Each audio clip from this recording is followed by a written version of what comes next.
Welcome to the SDA Housing Podcast, brought to you by NDIS Property Australia. Before starting this episode, we need to provide a general disclaimer. Information contained in this podcast is general in nature only. It does not take into account the objectives, financial situation, or needs of any particular person. You need to consider your financial situation and needs before making any decisions based on the information in this podcast. And you should consider seeking independent and professional advice for your personal circumstances. All right, let's begin. Hello everybody, this is Minh from NDIS Property Australia. Just arrived at the Canberra Disability Expo in Canberra. Today is the 2nd or 3rd of September, I think. Just had a nice little 35-minute podcast with Raymond Hempstead from One Contract Property. It was the 3rd episode we've done in the last month with their organisation. Just to learn more about what they're doing in the SDA space with regards to funding, finance, SMSFs, head leases and whatnot. It was a great episode. Hopefully all the listeners can enjoy those 3 episodes coming out. Today's a regional expo in Canberra. It's all about the NDIS community in the local market. And I'm doing something different today, and that is just walking around with my mic and just talking to different providers, services, brands who are all involved in the NDIS space. So we'll go from there. First up, we have Quest Care on our left here, a SIL provider. Let me say hello to them. Hello. Hello. How are you? Good, and you? Good. My name is Minh from NDIS Property Australia. From where, sorry? NDIS Property Australia. Okay. And I'm just walking around the show, just saying hello to everyone, seeing who's who. We have a podcast, Okay. Australia-wide podcast with listeners everywhere. And we're here to, I guess, bring more awareness to the Australian community about the NDIS space. I just do you mind if I ask you a few little questions for 2 minutes about who you are? Sure. So who are you guys here at Quest Care? We are Quest Care, and we have a sister company, Quest Training, as well. So we provide our disability supports, which is our community support workers, our in-home support workers. We also have SLES, our school leavers employment support coordination, and we have a children's respite home. Are you only based locally here in Canberra? We are, yes. We do the outer Canberra regions, but mainly in Canberra. And how long have you been operating in Canberra for now? I believe for over 15 years. I've been with Quest for only... they did start with training, and I think they've just expanded from there. So Well, good work. Are you enjoying the expo at the moment? it's lovely. Yes, it's great to meet the community and promote ourselves. Well, thank you so much for your time, and good luck for everything today. Thank you. Okay. That was my first little session there. She was a little bit surprised when I walked over with a microphone and stuck it in her face, but that's the way it goes here, I guess. We have Higher Up here, another organisation called Higher Up. They are a platform service doing more about the companies out there like Mabel and Care Seekers and Higher Up, and they provide the support workers in the community around the NDIS and do that kind of stuff. So here we are. Another one, Asterisk PME. Hello. Hello, how are you? How are you? Good, thanks. How are you? Good. My name is Minh from NDIS Property Australia. We run a podcast on Spotify about disability, SDA housing. What do you guys do here at Asterisk PME? We sell all this type of assistive technology equipment to disabled users. It's mainly scripted. Is it all wheelchairs, or is there more technology behind here? No, not only wheelchairs. We have standers, prams, strollers. Oh, wow. This is really good. Are you guys only based in Canberra, or are you Australia-wide? Australia-wide, yeah. Nice. Has there been a lot of uptake and interest from participants on all these products? Yeah, there has been. Scope Home Access. Hello, boys. How are you? How you doing? Can I say hello to you on my mic? Of course you can. I'm doing a podcast. Oh, nice, mate. My name is Minh from NDIS Property Australia. G'day, Minh. We have a podcast called SDA Housing. Righto. Yeah. So we interview plenty of people around Australia on disability, SDA, SILs and all that kind of stuff. Yes. Modifications in the ACT. So just from a simple grab rail up to a full bathroom or a kitchen. So we've been around in the area for over 25 years. with the NDIS, it's only like the last 5 or 6 years. So, but it was just reaching out to find out what people need in their environment. So is your business all about disability care and participants and whatnot? Now, we also do aged care, through my aged care, and also home care packages. But even the social enterprise, if you've got a person who rings up, just wants a grab rail at the front access or even a handrail, we can actually do a full cost job as well. Great. So what's your contact details and if participants in the area or people who want to understand more about what you guys do and whatnot? Sure, there's a website you can go to, just scopehomeaccess.com.au. That's probably the easiest thing to get onto. Or you can give us a call, 1300 765 887, or if you're in the New South Wales, 42624900. Oh, so you are in New South Wales area all around? Yeah, so head office is actually in Dapto in the Illawarra, but we also service the Hunter, all of Illawarra, Shoalhaven, far south coast, Goulburn, Queanbeyan, and also the ACT. Do you work directly with a lot of builders in those areas? So the builders actually do work for Scope. So Brad beside me is a Scope builder. Yes. The only people we actually subcontract are tilers, plumbers, electricians, but all our builders are all employed by Scope. Well, I'm moving on to Brad. Hello. Yeah, so I'm Brad. I'm the construction coordinator at Scope. Mate, tell me more about what you guys do as a construction business around all of New South Wales.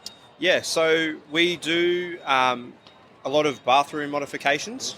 So major bathroom mods, whole new bathrooms, altar bathrooms, front access ramps, minor grab rails, handrails, working alongside occupational therapists to achieve the best outcome for the client.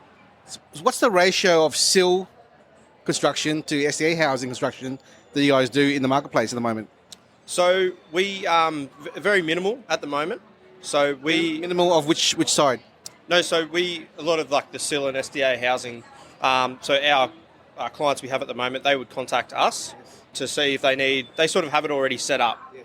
And then they contact us if they want to change it for a certain client or they're adapting to, different needs. Are you guys resourced to do new builds around New South Wales? Not at the moment. Not at the moment. We just modify existing homes for our clients. So here's a question. If we had clients, if our investors, our listeners had land or builders that they're considering working with, would they need to engage an organisation like yours in the front end or the back end to help with mods? Because as we know, not all builders understand this area, and you guys are specialised in the area of disability products and whatnot. Is it better to engage you guys at the front end, or should you wait till it's completed before we bring you guys in? So they would probably have a specialised designer at the start to make sure the home was suitable for SDA and it was designed around them.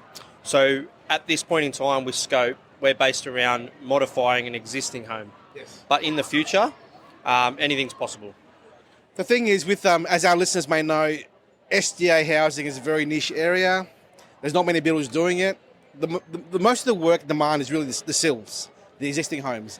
And even that's not enough. So I think if anyone wants to have a social impact and ethical, impact on the community, and you can't afford SDA housing, look at these providers in the marketplace in the areas of the regional New South Wales area who may need to have, how would you describe it? Better access, better design, better modifications in their own home, existing home, which could be funded by the government, right?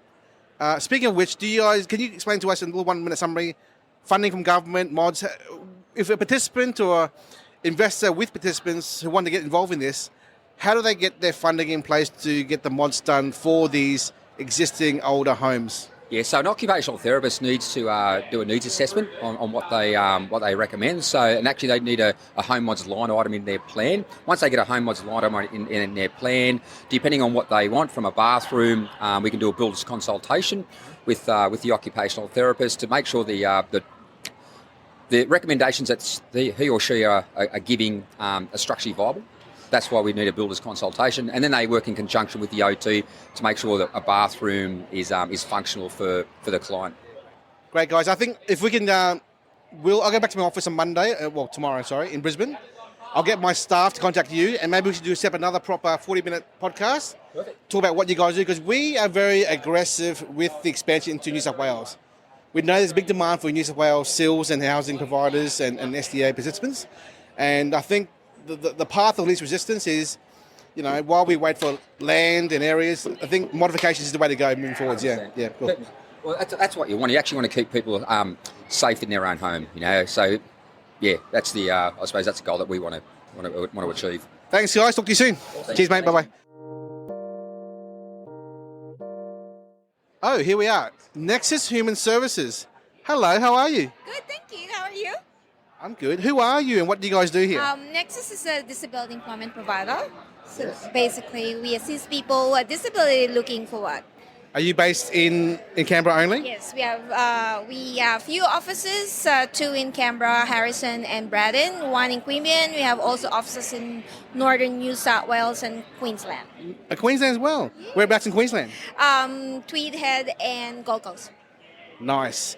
So are there many participants in the NDIS who are looking for work employment? Yes, there's quite a few because when they have payments with Centrelink, especially job seeker payment, parents next or youth allowance, if they have a disability, they have to be supported by this provider. Is it hard for participants to look for work in the market? Depends on each individual. It's not. There's a lot available. We have actually employment shortage at this stage. If they want to work, they'll be able to get work. Nice. Well, thank you so much for your time. What's the best way for participants in the community around Australia who are in those areas to contact your office? Just call Google Nexus. We have a website, and just give us a call, and we'll make an information session for them. And the website is? nexushumanservices.com.au. And the phone number is? 1-800-163-987. Okay, so our next exhibitor is Haven Care Australia here at the Canberra Disability Expo. Hello, how are you? Hi, I'm good. Thank you. How are you? Good, thank you. So who are you and what do you guys do? So we are Haven Care Australia. We are a NDIS disability support provider. We specialize in mental health. So we do supported independent living. We have different houses in all over Canberra, and we're located in Brisbane as well. So we do respite. We have ILO. We do outreach services, and we have different group activities in Haven Care Australia, like singing, baking, cooking, walking, yoga, and tennis. So we do a little bit of support coordination and community nursing as well. And we are soon to open our day program, like within a month or so, for the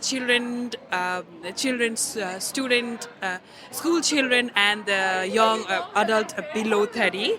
So, yeah. Where? We will be located in Chapman, near Western Creek. So our head office is in Chapman. So we will be having our day program over there. Oh, nice. How long have you guys been around for in Canberra and then how long have you been around for in Brisbane? We have just recently started in Brisbane. Like we've started from the Disability Expo that happened in Brisbane in 2022. But in Canberra, so we have been, we're just new. Like it's been like 2 years that we have just started in Canberra. Yeah. It sounds good that you're doing all these activities for participants. How many participants do you look after in Canberra and Brisbane? So we have 14 houses all over Canberra, and each houses have like 2 to 3 participants, and we have 2 big houses. So there are like 6 participants each, and we have like 50 participants on outreach, and we have more referrals coming in, and we have group activities. So nearly about, let's say more than 100. Wow. Is it hard managing so many participants all around the area and handling all the activities? And is it I'm sure it's fun, but is it a bit of a logistical challenge to get everyone involved in so many different things around the community? Actually, we have a great team, so who work with us. We work cordially, so depending upon what needs to be done. So there is a separate team who looks after the SIL participant, and there's a separate team who looks after the outreach participants. So we divide work, so it is always good to be in a team, and then we work cordially with each other. So we have a clinical lead. His name is Justin, and he helps us deal with the participants happened, and he guides us very good. So we have a great team here. Oh, that's great. So if people want to know more about your organisation, what website do they go to? So you have to go, if you'd like to know more about Heaven Care, you can always browse into www.heavencare.com.au. And that's HAVENCARE.com.au. Yeah, absolutely, yeah. Thank you so much for your time, darling. Bye-bye. Yeah. Thank you so much. You have a lovely day. You too. Bye-bye. Thank you. Okay, our next exhibitor is Kathy from Hartley Life Care. Kathy, welcome. Hello, how are you going? Good, thank you. Tell us more about your organisation and what do you guys do and what makes you guys tick? Okay, so we're a Canberra-based organisation, have been 60 years, we're in our 60th year. We do supported independent living, so 24-hour supports for people. We have 34 homes in Canberra, and we also do short-term accommodation, so respite services.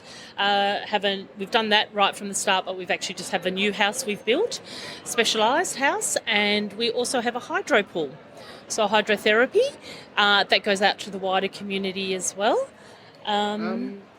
What do you mean by a hydrotherapy pool going out to the wider community? What does that mean? So it's not disability specific, so we do prioritise people with disabilities, but we will also go out to people, arthritis, other areas of, where people need the hydrotherapy. So we're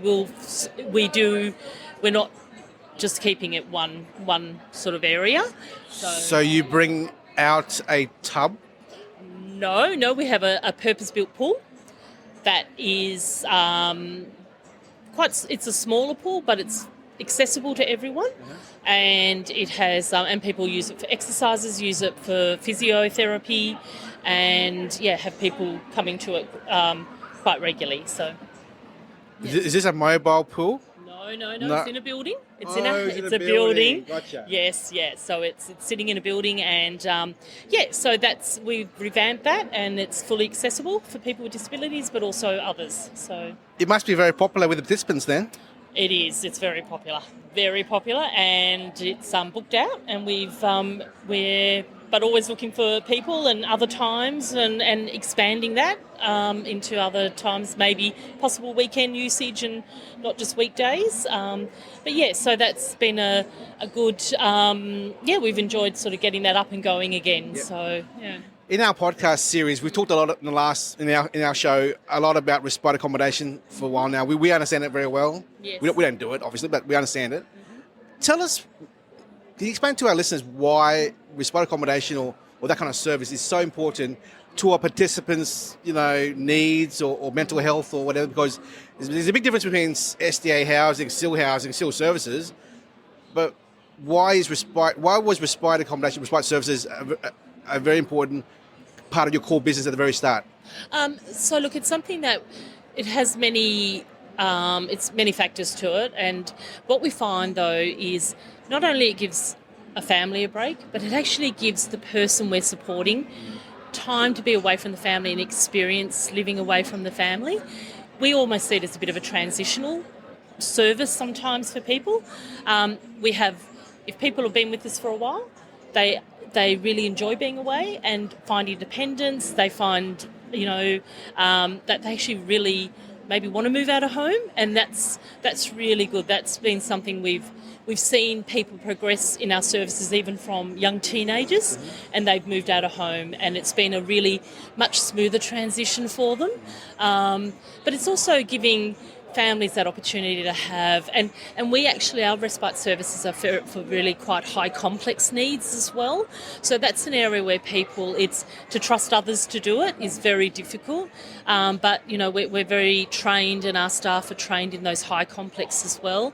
And it just gives people, and it actually brings people together who are staying with us to have friendships, and they develop relationships with others. And it is actually, we've seen so much progression through the years of people moving from respite through to other homes, and then families are comfortable and feel confident that they're well looked after, and they can go away and not worry about things. I can only assume that for you guys being around this long and the services you provide are unique, there will be very low attrition. turnover of participants in your business? Yes. We have a very stable base of people, and it's growing all the time. We have a lot of inquiries coming through because we being a Canberra-based organisation, I think that's what a lot of people are looking for. We understand Canberra, and we have, in the wider community, we have a lot of involvement. So, but yeah, I think people end up trusting our service, and it's really been lovely to see people stay and see them grow up, and so it's and we're growing all the time. There's a demand. Yeah. I assume with the constant inquiries coming in, you're only limited by the housing accommodation you actually have. So without houses, there is no ability to bring intake of more participants, right? Yep. So that's true, but we actually have also good relationships with some community housing providers. So we are often approached with new houses to say, we have a house here, would you have people to move in? And we work with families then and have connections, people waiting for housing with us as well and wanting those supports. So that can be problematic. It is a problem, but we're lucky. Once a year we tend to get a new house and be able to work with everyone to find people that match, can move in together. Yes. But and look, our respite services, we have 4 beds, so that can be quite a demand, but we have space, and we try and work with all the families to give them some, whatever that service is they need. But housing's a challenge, but we have built some of our own places as well, so we do own a few. So that's always part of what we look at as well as growth. Is that something we would keep? We are doing quite a big rebuild at the moment of a current house. We've pulled it down and rebuilding it, so to open it up to other people. So there's lots of things happening all the time. So one last question. I don't see this very often, but why do you have an annual report on your table to show the community? We're having that because it actually, even though we have brochures and things, it actually gives more in-depth detail about what our services are, because we do have a fundraising leg as well. Yes. So we have a market that happens and has been for 30 years here in Canberra, so hall markets, and we have a cycle challenge that happens every year, which is quite a major fundraiser in the community. So a challenge, they ride to Kosciuszko. So our annual report really just gives a really big overview of all the organisation.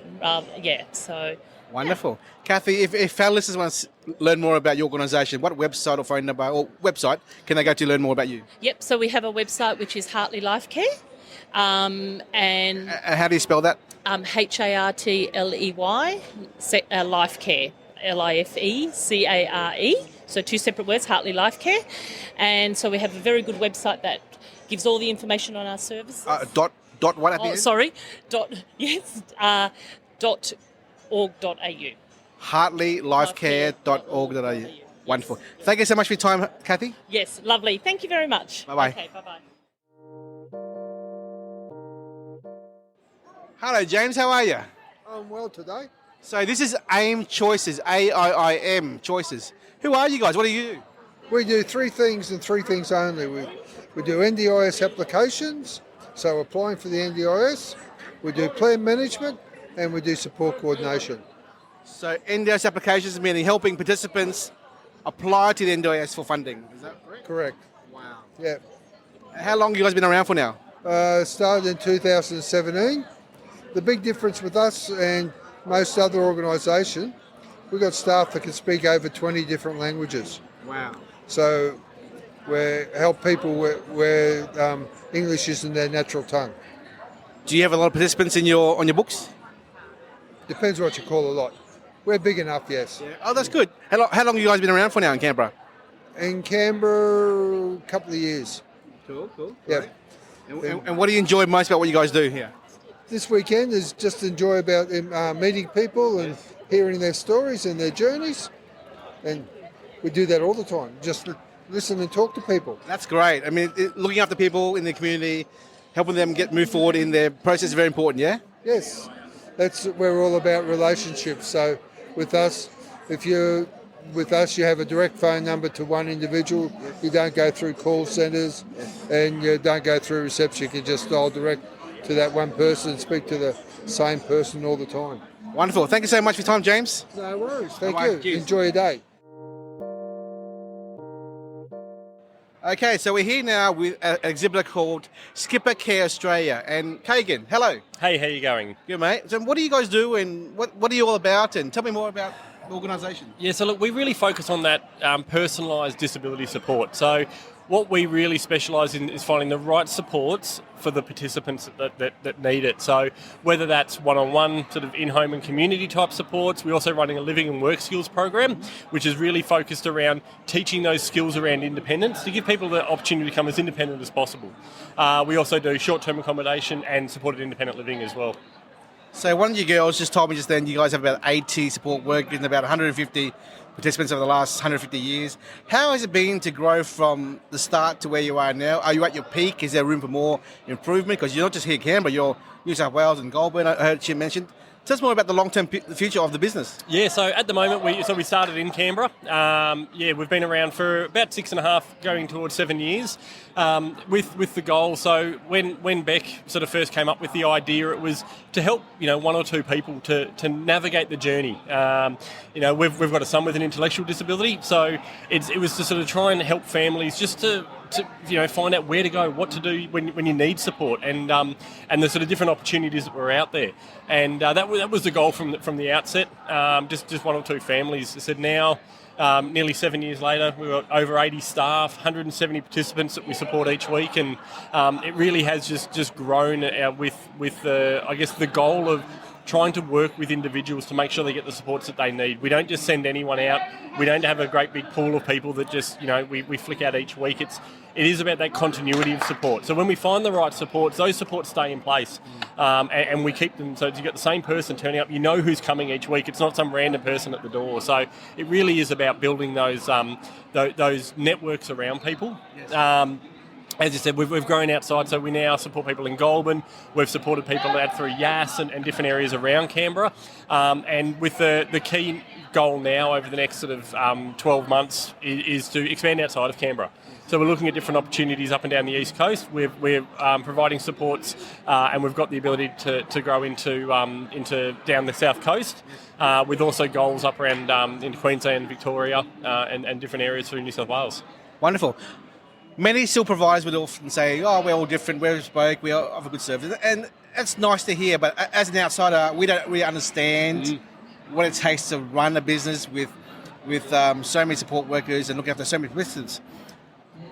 Other than saying the word continuity, what is it that you actually do different to your peers in the marketplace? So both Beck and myself, we own and run the company, and we've actually got a recruitment background. So for more than 10 years, I worked in recruitment around IT and management. So we'd have large government departments or large organisations come to me and say, I need someone with this skill set, and they've got to fit in with this sort of culture of our organisation. So we sort of took that model and went, well, instead of finding someone for the ATO, a manager for the ATO, why can't we use the same process but find a support worker for an individual? So when we first speak with someone who comes on board with us, we sit down with them and get a really good understanding of what they're looking for. Not only in the sort of skills and support that the people need to be able to provide, but the sort of personality that they want. What are their interests? What are their hobbies? And how can we sort of integrate the supports with those hobbies? So from there, we will go out and find a support worker that fits with that. So if we don't have someone on our books that's going to be the right fit, we'll actively recruit for that. So when we're looking for a support worker, it'll be, we might be looking for a young male support worker who's interested in soccer and who's available on a Wednesday afternoon. And that's the sort of person we look for. So we will actually go out and find the right person for the individual that they need. Sometimes it takes a little bit longer if we don't have them on our books to get the supports in place, but I'd much rather be able to provide a good support worker who I'm confident is going to, one, be able to provide the supports and have that really strong connection with the individual, but someone who also is going to hang around and stay as well. Mate, I know I want to ask you a question that you may not want to answer, but the answer will be the proof in the pudding is how great a business you are. how much turnover do you have for participants? And how much turnover of staff do you have in your business? So, I mean, staff. And why would they move on? Well, yeah. So, look, staffing wise, it's a transient community within the staffing community. So we do have turnover. I think we have a lower turnover than what would be, I guess, the average. But do you know, sometimes it's not the right fit. People come in and we have really high expectations of our staff. And so often we'll be sitting there and we'll go to the staff, you can't do that, or this is what we expect from you. And they go, well, I'm not interested in that, and they'll leave. So often the turnover is usually in that sort of first 6 months. We've got some people here today who have been with us for more than 5 years. So, if it's a good fit, then it tends to last. But, yeah, look, there's always people who, who interview really well, who go through the screening process, and then when they come on board and they realise the expectations that we have of them, I personally don't think they're high expectations, but there's some people out there who think it's unreasonable that, we expect them to turn up at a shift on time, or if they commit to a shift that they expect to stay in there. And again, same thing with the participants. So, we're not the right fit for everybody. We provide a certain type of support, and sometimes it's not the best for people, and that's okay. And we'll help you find the right supports if that's the case. Totally understand. Now, what about attrition of participants? Is there much at all? And why would a participant leave such a great organisation as yours? Well, as I said, it's the same thing with the staff. We're not for everybody. We certainly try our best to fit in and work with people in the way that they need, but for some people it's not the right fit. We're also, the sort of support workers that we have, we might not have the right support worker for what the participants are looking for, and that's okay. But we also have really good relationships with other organisations, so you might come to me and say, I need someone with this skill set, and I say, look, that's just not what we do. Can you give me an example? Really high care needs. That's not our bread and butter. That's not what we really specialise in. So if you come to me and you say, I need someone with really high care needs, it's 2-to-1 support, really challenging behaviours, or really high personal care where they need to have stoma care and all the rest of it, I'll sort of say, look, that's not really what we do. I mean, I could probably find the people, but it's not what we're great at. But I know these organisations who are, so we'll help you working with them as well. Yeah, I think providers with nursing backgrounds and nursing staff would be more suitable for those high care needs, correct? Yeah, definitely. And again, that's where we sort of say, hey, look, go talk to these people because I know they've got them and they'll be good at it. But, we know where we're good. We know what we're good at, and we sort of stick in with that. So we go all around the country in New South Wales and Victoria, all the expos and events. So you're expanding to Victoria and New South Wales. Yeah. What are those areas or regions, pockets going to be, specifically those areas? Well, I mean, again, because of the model that we run, it really is around finding the support worker for the individual. So if someone comes to me and says, hey, this is where I live, I need a support worker who does this, then we'll go and we'll look in that area for that right person. So the model and the operation that we run, we can do that anywhere, and that's what we're looking to do. So, it really is that thing. If you need supports and you need you want someone who's going to be really picky with who we hire and making sure we get the right supports in place, then give us a call and we're happy to see what we can do. And if we can't, then we'll let you know. Wonderful. What's the best way for our listeners or participants or families out there now who are listening to our podcast? Best way to contact your organisation? So, I mean, you can give us a call. The number is, it was 02, because we're Canberra-based, 6103 0338. Or you can visit our website, which is simply just skippercare.com.au. We've got contact information on there. Send us a support, send us an email, which is support@skippercare.com.au. Any final words of advice for any participants who are listening now as to if they're unsure of whether they're getting the best kind of care or unhappy? Any advice to them out there?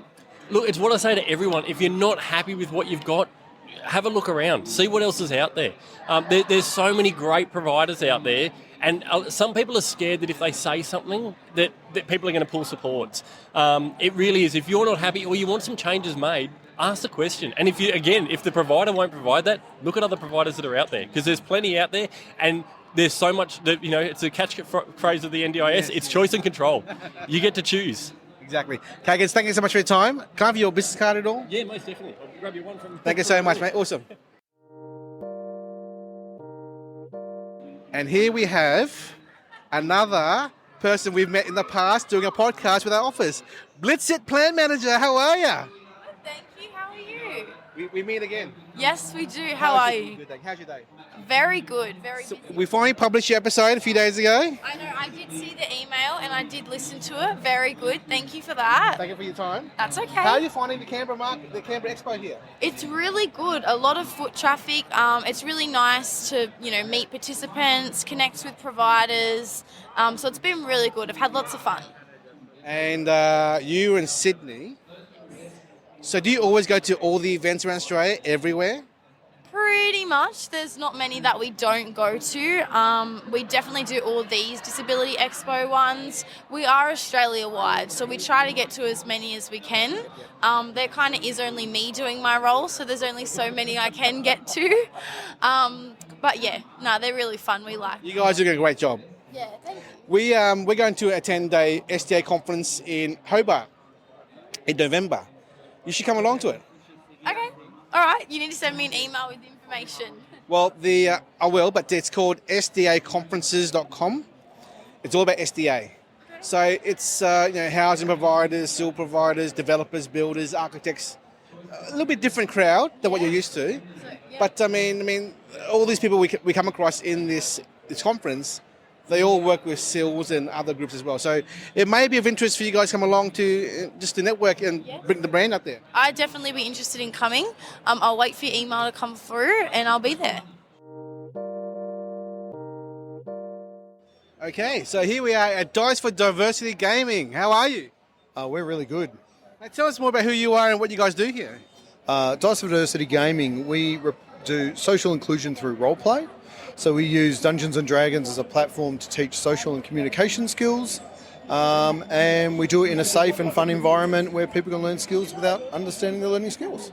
What type of participants do you look after in your organisation? We also run My Little Pony as a roleplay game. So I would say 90% of our adventurers have autism, and then probably 10% have other issues that aren't enough to get them onto NDIS. So things like trauma, and other kids have huge anxiety, but they don't actually have any diagnosable other issues. So we cater for those people as well, and we've seen massive changes in some of our adventurers. Some of the kids have gone from being hermits in their room to now going back to school. So, and this is simply because of the games and the environment you put them into and helping them get out of their shell? Yeah, we've written a very deep and specific program that we run, and it works on a whole bunch of aspects of social and teamwork and communication skills and stuff. So doing that has helped these kids come out of their shells, learn to talk to people, widen their social networks, and just like we've changed lives. And that sounds really contrite, but it is what it is. That's great. Good to hear you doing so much. Apart from kids, do you see the same kind of results with younger adults with the service and product you provide to the community? We only have one adult group, but we've seen big improvements in their social skills and their confidence with going into social situations. But after this weekend, we're expecting a lot more adult groups. So we'll run groups from all the way from sort of 6 years old for My Little Pony, and then 8-year-old for D&D, all the way through to adults. So our oldest adventurer so far has been 62. Why don't more businesses or more community groups focus on delivering this kind of service to the community for participants? I don't know. This service grew out of my children playing and their social skills, because they were very socially awkward. We'll call them social hand grenades, where you'd be having a conversation, they'd step in between and say, "Oh, my dog's purple," and then walk off, and everyone sort of stops and goes, "What was that?" So my kids started playing, their social skills and understanding of conversations grew, and then we wrote a program, and then we trialled it and adjusted it and wrote it again, and trialled it and adjusted it, wrote it again. And we put a lot of effort into doing what we do, and there are some social groups that do this kind of stuff, but they don't do a lot of scaffolding. There's not a lot of support for the people who actually play, and D&D is not easy, especially when you first start. So we've made it a lot easier to play, focus on the social side and the adventure, and we've had great results. And that's wonderful. Mate, congratulations for what you've achieved here in your organisation. If people want to hear learn more about what you guys do here at DIS for Diversity Gaming, how do they read more or find out more about what your company does? We have a website, dicefordiversity.com.au, and we also have a Facebook page that gives out details of what we're doing at the moment. We need to do more social, but the website has information on what we do. And thank you so much for your time. Not a problem. Thank you. Here we are, another exhibitor here, Leisure Options Holidays in the Canberra Disability Expo. I'm with Gary Elliott. Gary. Who are you guys and what do you do here? So we're Leisure Options. We provide supported holidays and travel for people with intellectual and or physical disabilities. We've been doing it for 28 years. We're actually a licensed travel agency, but we're not open to the public. We don't do any other form of travel for anyone else other than this unique market. This is really a niche area, isn't it? Very much so, yes. Don't tell anyone. I won't. Delete this podcast, please. What kind of trips, what do you do? What do participants look forward to when they book a trip with you guys? Okay, so we do local, interstate and international trips. About 80% of our holidays are in small groups, so around 8 or 9 people and 2 to 3 staff, depending on the support ratios of each person. Our most popular holiday is definitely the Gold Coast. And internationally, apart from cruising, which is very, very popular, Disneyland is the next chosen. Wow. So in order for participants to go on these trips, they need to have short-term accommodation respite funding, or they tap into their core funding to fund it all? Correct, yeah. Core funding is predominantly where most of people obtain their funding, yes. What do people love about these trips, and what do they not like about these trips? Well, hopefully they don't dislike anything about the trips, but look, what they like is what you and I like, though. They get excited that they're going away, meeting new people, exploring new destinations and participating in activities that they're going to love and enjoy. So, yeah, and obviously going out for dinner a lot as well. You guys are based where? Based in Melbourne, but we have staff in several parts of Australia, so there's nowhere where we can't accommodate someone. Apart from Gold Coast, what's number 2, number 3 destinations? Cairns is fairly popular, and Tasmania is also very popular in summertime. So it really is the lifestyle destinations, isn't it? Yes, exactly. Same as what some of the destinations that you and I love going to. Which means during winter, when it's really cold, they're not really travelling. So there's an off-season and peak season, isn't there? Yes, our June, July, we spend all of that time on the Gold Coast. We run about 7 consecutive holidays. And the next peak season is December and January, where we utilise areas both in Victoria, Tasmania, less up on the Gold Coast because it's a little bit too warm, and a few music festivals. How long will the trips go for? Anything from 4 days to 16 days. On average, 6 days. Is there a limit? I mean, let's say, I do understand that participants may have 4 weeks a year of funding, but my limited understanding is it's 2 weeks at a time is max. Is that, or is it, could you go for a month? Is that possible? You can go for a month, but I don't know that you could afford to go for a month. I understand. Yes. Yeah, so look, the most we've done, we just recently did one for 19 days. And that's getting to the point of possibly not going too much further than that, because you've got to remember they've got a staff person with them that entire time, so they're not getting a break at all. That was one person for 19 days? Yes, one person for 19 days. Where do they go? On a cruise. So with these group trips to Gold Coast for 8 days, for 7 days, for example, 8 participants going in one little group, as an example, how many carers go along for the trip? If it's a holiday that's designed for independent people, we'll have 8 travellers and 2 staff. If it's a holiday designed to take people who might have a walker or need a bit more personal support, we will end up taking 8 or 9 clients or travellers and 3 staff. So it's based on the ratio. So we have 1 to 4 level of support, 1 to 2 level of support, and 1 to 1 level of support. Is it a bit too much to have 3 people on the clock, 24 hours, looking after 8, 9 people? I mean, surely they need a break, sleep. I mean, yes? Yes, that's a good question. Our staff, will sleep during the night, so they don't get up overnight to help.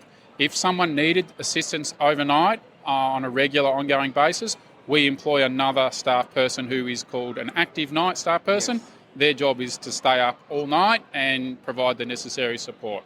Any words of advice for any participants or families out there who have never heard of this kind of service and have thought, well, I'll look after my child for the last 30 years every day and that no one knows any better? The funding's there. The opportunity's there. Yes. And we all need a break. Every one of us. The carer needs a break, the participant, and also the family.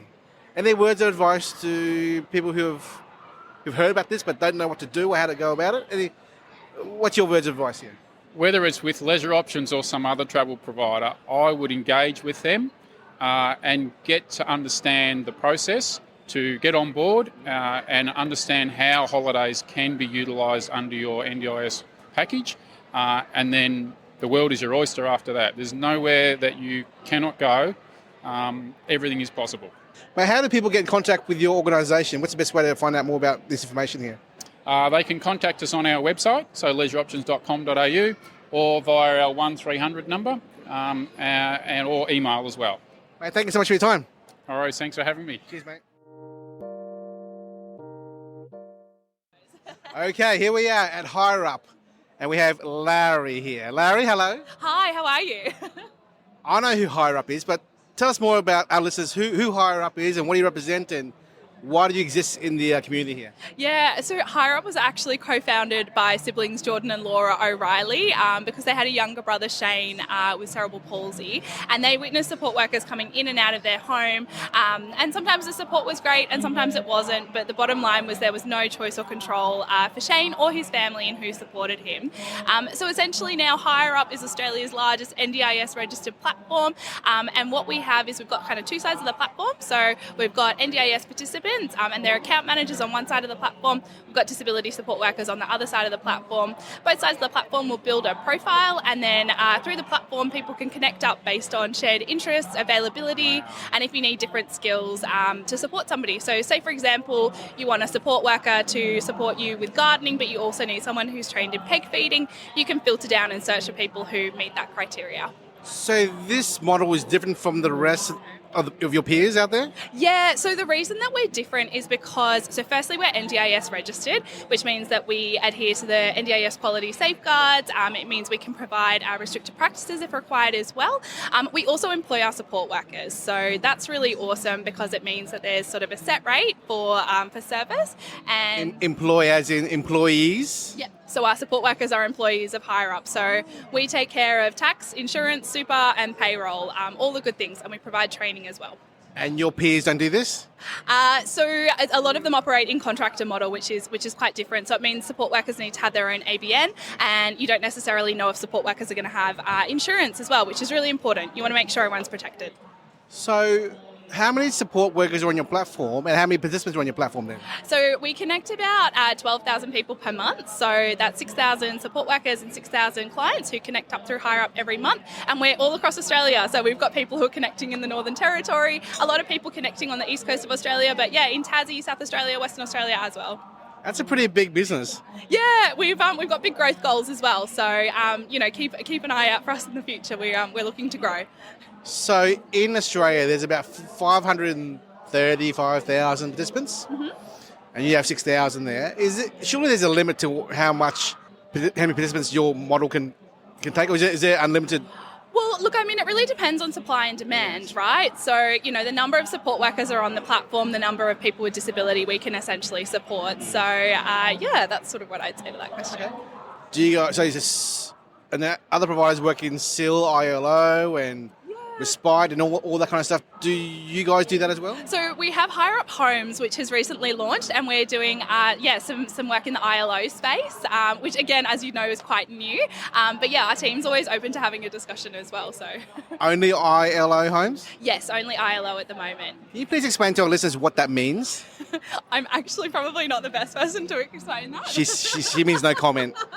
She hasn't been trained in that division yet, yeah?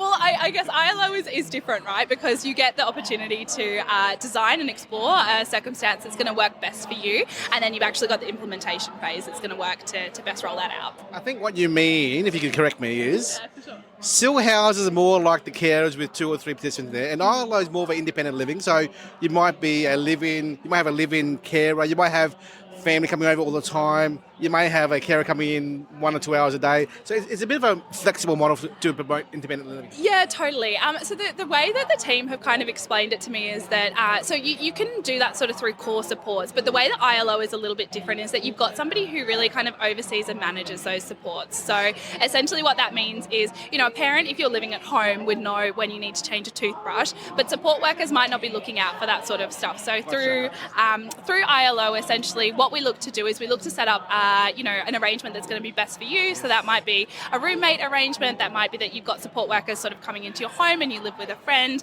but you've also got people who are responsible for, I guess, those more...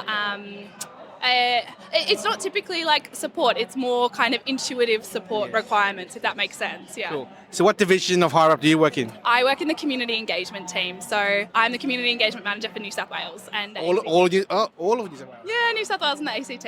Well, good for you. Thank you. So what do you enjoy most about your job? Oh, I love being able to come out and meet the community. It's lovely. We've been in Canberra for a couple of days now for the Canberra Disability Expo, and we did some drinks with our community last night, and it's just so lovely. Again, being a national platform, a lot of people think that there's only a couple of us, but there's 300 people behind the scenes, and so, it was lovely to actually connect with people and to put faces to names. So there are 300 staff in Higher Up supporting the 6,000 support workers who are supporting the 6,000 participants. Yes, that's it. Wow. What's the long-term goal of Higher Up? We are keen to have 25,000 active users by 2025, which is it's a very ambitious goal. But I think the model, the thing that I love most about the model is that it really promotes choice and control, and that's something again that the NDIS has really enabled. But a platform like Higher Up is doing its absolute best to be able to enable that as well for participants. Wonderful. So if any of our listeners or participants out there who are looking for more understanding of the business, Higher Up, where do they go to find out more information? So they can go to higherup.com.au. If you want to receive our Expo discount, you can go to higherup.com.au/Expo. What does Higher Up discount mean? So the incentive essentially, this is for users who we meet through the expos or through sort of other channels. But essentially, if you sign up, you get 2 hours of support free on the platform covered by Higher Up, or as a support worker, you get a $25 bonus, which I like to think of as like 5 free coffees. Wow, that's awesome. Thank you so much for your time. Thank you. Bye-bye. Okay, I'm here at the Disability Trust exhibitor booth. I'm with Julia. Julia, how are you? I'm very well, thank you. So who are you guys and what do you do? We are a service provider for participants with NDIS plans, self-funded. Ashley and I do the service delivery side of things, so we accommodate shared independent living, supported social groups, SIL, so short-term accommodation for adults and under the age of 18, so we've got social groups. Over 18 camps where they head off down to Berry and have a weekend full of fun activities down at the beach. But a whole lot of day programs. We also have our Score Raiders team that train every Monday and do some exhibition games in front of our Canberra Raiders team. And we meet up with our Score Dragons team out of the Illawarra. Wow, I see here traineeship opportunities, school leaver stuff. That's a lot of stuff you guys do here. We do a lot. So the head office is basically down in Illawarra, but we have services from Illawarra through southwest Sydney up to the Gold Coast down to the far south coast. Wow. And how many participants do you look after? We have around 300 participants in the ACT Queanbeyan region. But Australia-wide though? I mean, Gold Coast, New South Wales, Illawarra? It'd be over thousands. Yeah. Thousands. We have support coordination that is out to Dubbo, into Melbourne, into the Gold Coast. We have trusted travel that takes people on holidays all over the countryside and overseas. Is Trusted Travel a division of the organisation? Yes, it is.